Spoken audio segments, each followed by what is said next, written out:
Sixth question different டேபிள்ஸ்க்கு நம்ம எப்படி relationship create பண்ணுறோன்றது. இதுக்கு நம்ம வந்து மாடல் வியூக்கு போகணும். அதனால் கோ டு மாடல் வியூ. அங்கே வந்து ஃபீல்ட்ஸை நீங்கள் பார்க்க முடியும். அந்த ஃபீல்ட்ஸ் எல்லாம் நீங்கள் வந்து ட்ராக் பண்ணணும். அது வந்து எப்படி வேணாலும் மேட்ச் ஆகலாம். அது வந்து 1 to 1 டைப்பாகவும் இருக்கலாம், 1 to many இல்லைனா many to 1 என்ன டைப் வேணாலும் இருக்கலாம். கிராஸ் டேபிள் ஃபில்டரிங் எதுக்குன்னா டேட்டா வந்து அக்யூரேட்டாக இருக்கணுன்றது. 7th கொஸ்டின் கார்டினாலிட்டினா என்ன, அதோட சிக்னிஃபிகன்ஸ் என்ன? கார்டினாலிட்டினா டேபிள்ஸோட ரிலேஷன்ஷிப்.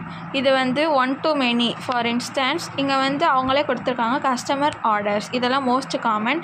மெனி டு மெனினா ஒரு வேலை மட்டும் இல்லை, இது நிறையா வேலை அண்டர்ஸ்டாண்ட் பண்ணிக்கலாம். 8th கொஸ்டின் ஒரு பேசிக்கான டேஷ்போர்டு இல்லைன்னா ரிப்போர்ட் வந்து பவர் பிஐயில் எப்படி க்ரியேட் பண்ணணும். ஃபஸ்ட்டு ப்ராசஸ் இம்போர்ட் பண்ணணும், டேட்டாவை கனெக்ட் பண்ணிக்கணும். நெக்ஸ்ட்டு மேனிப்புலேட் பண்ணணும். மேனிப்புலேட்னா க்ளீன் பண்ணி ட்ரான்ஸ்ஃபார்ம் பண்ணணும், அதுதான் அந்த power query editor. Next relationship, அது வந்து மாடல் வியூ. அப்புறமா நம்ம வந்து விஷுவல்ஸ் வந்து ஆட் பண்ணணும். விஷுவல்ஸ்னால் இந்த பார் சார்ட்ஸ், கேபிஐஸ் இதெல்லாம் ஆட் பண்ணணும்.